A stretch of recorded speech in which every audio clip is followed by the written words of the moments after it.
intros. I really do. They stress me so much. But anyways, hi guys, it's me Esma and welcome back to another video.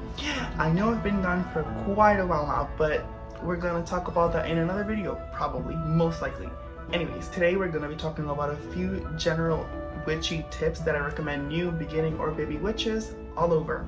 I feel like these tips will not only help them learn, but it will also, help them grow as a witch. Not only that, but I feel like it will also clarify a few questions that new witches tend to have prior to actually getting down to business. Now, this is one of, I guess, two parts videos that I'm going to be making. These are mainly general tips. Now, for the other video that I'm going to make, it's going to focus a little bit more on the actual, like getting down to business of witchcraft and like how I practice, what I recommend, and so on and so forth. That being said, I would like to say a disclaimer before we actually get down to the business of the video, and that is that, of course, take everything with a grain of salt. I, by no means am I stating that I am a professional, by no means am I saying that what I am saying is by 100% truth. Everybody does their own thing differently, everybody has their own different beliefs, and so on and so forth. That being said, if you have a different belief, if you have a different faith, that is completely fine. You do you, I root for you, woohoo.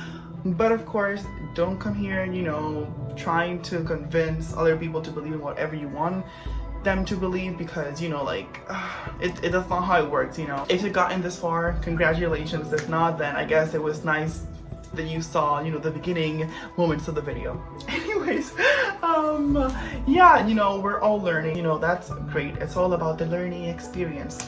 And yes, without further ado, let's actually get down to the tips. Tip number 1. I feel like this is something that I should clarify, and it's the fact that witchcraft or magic is not the same as it is on TV. That being said, you cannot just snap your fingers, have something that you want, or just say a simple chant or something, and then bada bing, bada boom, you're already flying. You cannot, there is literally, because that's not how it works. You can't just say a few words or a little prayer, or just light a candle and then try to find a spell to like have cat ears and a tail. I'm not gonna lie, we've all been there. There isn't a spell to turn into a mermaid. I've been there. There's not a spell to actually turn you into a fairy. I've been there, into a vampire. I've been there, into a werewolf. I've been there. There's not a spell to make you, I don't know, fly. I mean, obviously, I've been there. There's not a spell to actually turn you invisible, Been there. Witchcraft is not like it is on TV. That being said, you cannot also turn yourself into a witch. How do you become a witch? Literally by practicing witchcraft, not by just saying, a spell, mumble a few words, then bada bing, bada boom, you can already make things float. Like I said, the emphasis is on witchcraft or magic. It's not like it is on TV. It is completely different. Tip number 2. There is, in my personal belief, there is no such thing as white or black magic, because, as I stated before, in my Wicca 101 video, which you can see, I believe, here or there, it'll be somewhere up there. Magic in and of itself is the manipulation of energy to make change happen. And because you're actually using energy, you can't really classify energy as being good or bad, so black and white, white and black, or whatever. The point is, there's no such thing. Magic is just energy. It's, I guess you could, if we're trying to classify it, it's all gray, but not even then. And that being said, I don't believe in green witchcraft or black witchcraft or magic or whatever type of color. Like, it's all the same thing. It depends on how you actually put it to practice. Like, for example, green witches or green magic or green witchcraft, it's, from my understanding, it's just you getting down to business with actual herbs, the plants, actual nature, when you're incorporating that into your practice. But like the actual labeling it, I don't, because to me it's all magic, you know what I mean? So yeah, what I'm trying to say is, it's, when it comes to black and white magic, it's all about intention. If you want to use magic for your own personal gain, that's good. Nothing bad there. If you want to use magic to manipulate people or make bad things happen. I mean, I don't really recommend that because, but to each their own. You do you, sis. It's energy magic is literally like a knife. You can use it to cook, or you can use it to do other things that I don't recommend, but it's there. It's about intention and what you decide to do with that. Tip number 3, honestly, at first I don't recommend this, but overall, do whatever it is that you want to do. What do I mean by that? It's that magic in and of itself, witchcraft, is secular. What does that mean? It means that's pretty much not tied with any type of religion or any type of spiritual group or anything. It's just energy. You're manipulating it, you're using it. You don't need to be a Christian, you don't need to be a Satanist, you don't need to be a Wiccan, you don't need to be anything. It's just you putting it to practice. Yes, you can be a witch, yes, you can be a practitioner of witchcraft, or however you want to call yourself. You can practice witchcraft, and yes, you can be a Christian, yes, you can be a Wiccan, yes, you can be a Satanist. There are many types of witches or people who practice witchcraft. That is okay. What I'm trying to say is that you don't need to have a specific religion to actually practice magic. Also, that being said, I do honestly get really annoyed. Even though I am a Wiccan, I do understand that people get really frustrated when Wiccans try to force their own beliefs on other witches that are not Wiccan. They're always like, oh, you shouldn't do this because of the threefold law. Oh, you shouldn't do this because the goddess, yeah. And it's like, I do understand where you're coming from as a Wiccan, as someone who follows those beliefs. But we also need to understand that not everybody is a Wiccan. So yes, it's okay to give, your own perspective to other people, and maybe teach them about your own beliefs, but you can't really just be like, oh, you can't do this because this and this and this. And then they like, oh, I'm not a Wiccan. And then you continue pushing yo, not everybody is a Wiccan. You are not, that's my sister, you aren't required to be a Wiccan to be a witch. And that's on what? Period. Tip number 4, don't be afraid to ask stupid questions. We all begin somewhere. We all have questions, and it's better to ask stupid questions than literally be left with a doubt. Don't be afraid to ask literally anything. I know I keep repeating myself, but I need to emphasize it. If someone is not going to help you, that's on them. You do you, sis. Look for an answer somewhere. Most likely than not, it's probably because that person doesn't actually know the answer, or because that person just simply doesn't care enough to actually help you. So why actually keep insisting on on that? It doesn't make any sense, at least in my opinion. I don't know. But yes, you can join Facebook groups. You can join Witchcraft and Paganism, Wicca, something like that. I don't know the name. You can find your own little small community. We can build one if you guys want. But the point is that don't be afraid to ask questions. And if someone asks you a question and you don't actually know the answer, I recommend to just simply be honest. I would have to get back to you on that because I personally don't know it. I don't have all the answer when it comes to people asking me, and I'm really honest about that.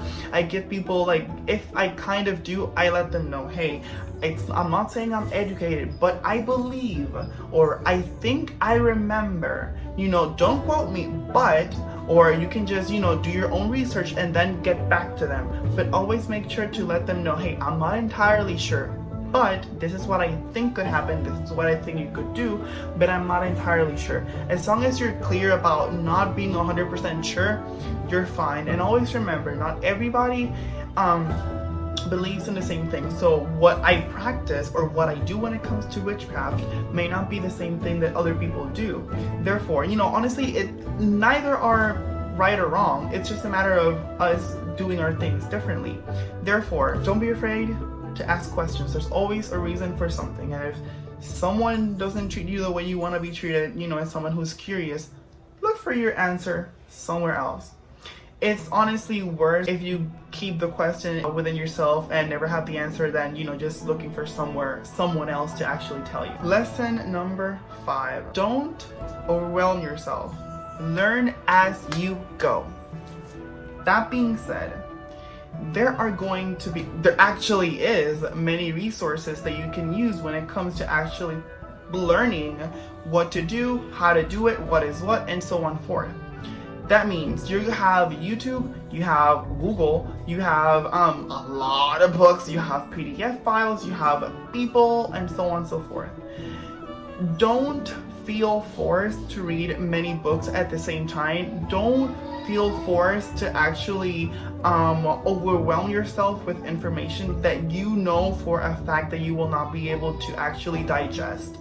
So I recommend that what you can do when it comes to books is to read the chapter or a chapter of the book twice.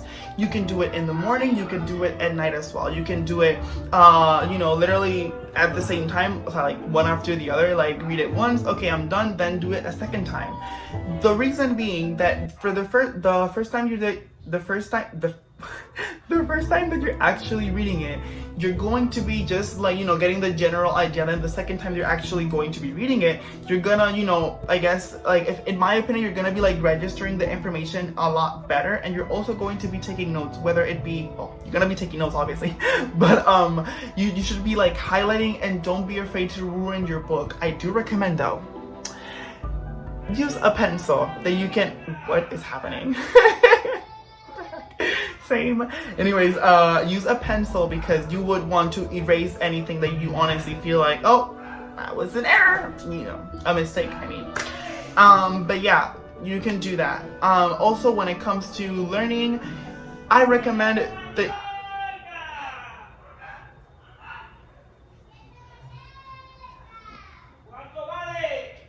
okay, I am sorry, but like, yeah, anyways, I recommend that you also watch a lot of YouTube videos when it comes to magic and like how to cast it and like actual people casting it.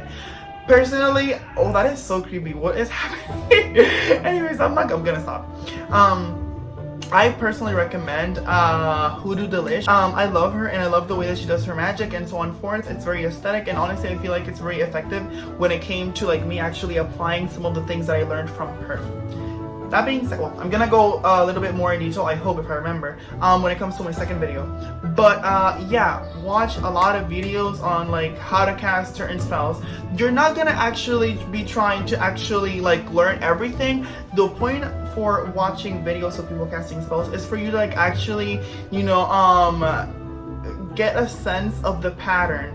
Many people will use roses for love, for passion, sex, and so on forth. Many people will use rose quartz when it comes to emotion, love, kindness, and so on forth. Many people will use crystal quartz for many things. You will notice that people will use it for a lot of things: healing, protection, when it comes to like doing spells for banishing, honestly anything, because like quartz is very multifunctional. The point is, you want to notice the pattern of the properties within different herbs, different things, and so on forth. You also want to get inspiration for when you actually get down to business to actually practice. You want to learn as little as you can from each video. You can see the video many times if you want to. You can take notes if you want to. Personally, I don't. I just watch them and get the inspiration, and eventually I'm gonna like actually remember. But I don't try to force my brain to actually suck in the information, because if that happens, most likely than not, I'm gonna remember it, but it's not gonna actually stay in my mind. Tip number 6. Okay, I may hate, but I hope I don't, because I have like a reason. Yes, I do think you should support your local witches, but I also don't think that you should depend on them only, because you never know. Witches have been known to actually work with what they've got and to actually make their own things, because back in the day, having botanicals or just like witchy chops, they weren't really either there, or they just were like very unlikely to just be, I guess, on every corner, to put it in a sense. So yes, support your local witch shop, but also make your own things. Learn how to make them. Learn many things by yourself. Yes, ask them, but also, you know, learn how to make your own blends, your own oils, your own combination of herbs, your own soaps, your own candles, if that's even possible for you to actually, you know, do that. Because, you know, you don't want to depend solely on them to actually give you the ingredients, the tools, or everything, you know, that you need. Because back in the day, witches didn't really have that, I guess, privilege that we have right now. You know, witches were learned to like actually work with what they've got, and also to actually make their own things. I also do think that when you make your things yourself, I do think that you're adding a lot of energy into your own thing, especially because you're making it for you. That being said, I do believe personally that whatever you're doing for yourself, by yourself, it's powerful because it's coming from you. Even though it may have, you know, the same effect from when it comes from someone else, I do think that it is more powerful when you make it yourself for yourself. Tip number 7, candle safety. I recommend that you do not, and I say this with all honesty, do not leave a candle burning by itself. You do not want the house to catch fire. So what that means is either stay in the room that you're lighting a candle in, or just simply do something, be smart about it. If you're going to leave the house, either, okay, there's a little debate about this.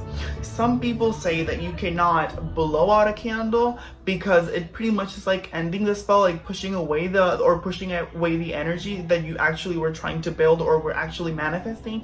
And some people just say when you're going to leave the spell or like pause it, that you should snuff it out. Whatever you do, honestly, I guess it really depends on you, what you learn, and what honestly has been your experiences. I recommend to snuff it out because I've noticed that like I get better results when it comes to me snuffing it out instead of like actually blowing it. So yes, point being, if you're leaving the room, snuff out the candle, just or just simply, if you're brave enough, just like you do that.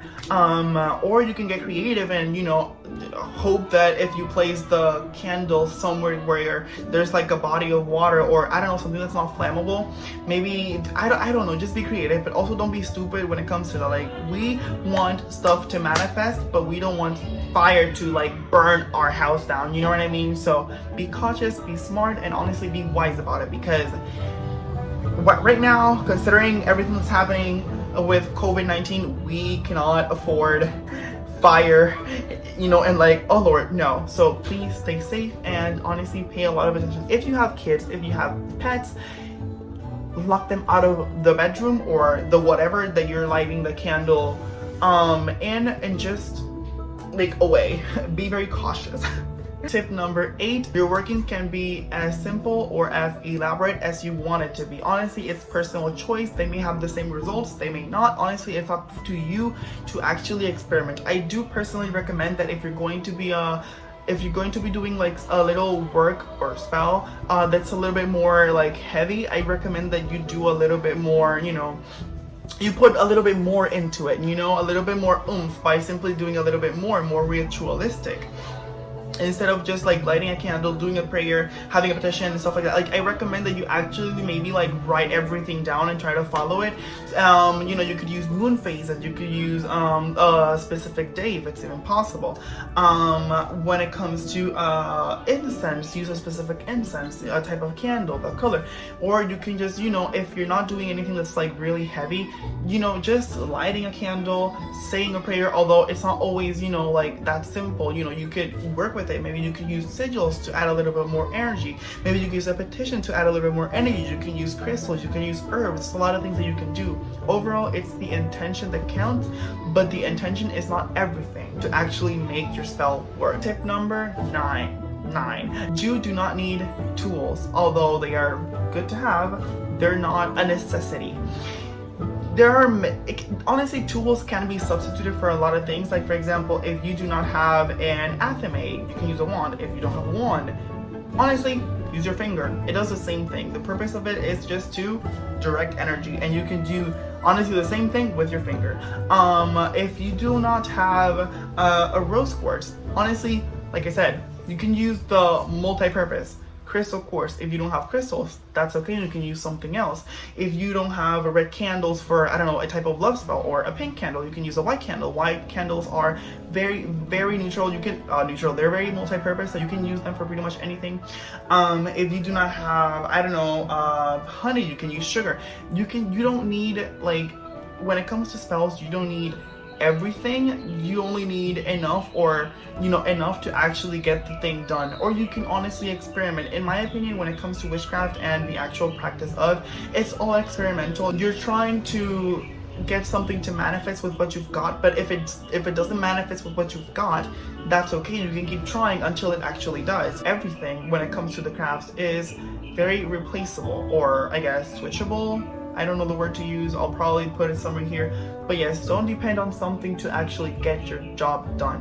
You can substitute anything when it comes to magic. Like I said, it's all about intention. But again, don't depend on the intention to actually, do everything, because the intention is not everything.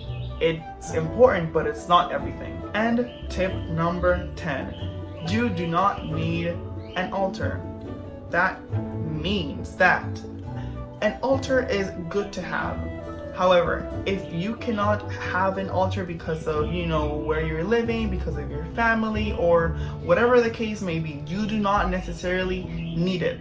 An altar can be, it depends for what you're going to be using it, what it's for, why you made it, and so on and so forth. Like, an altar can be used for when it comes to worshiping. It can be used when it comes to magic. It can be used as a shrine, or I believe they're different, but at the end of the day, you can use it for many things. It's just a table that you hold, that you put, important or sacred things on them, and that's pretty much it. Like, you do what you gotta do in them. If you want to have an altar for a deity, for an elemental, for your for your deceased loved one, you can do so, but they're not really necessary. I do recommend people to have them, but if you can't, that is completely okay.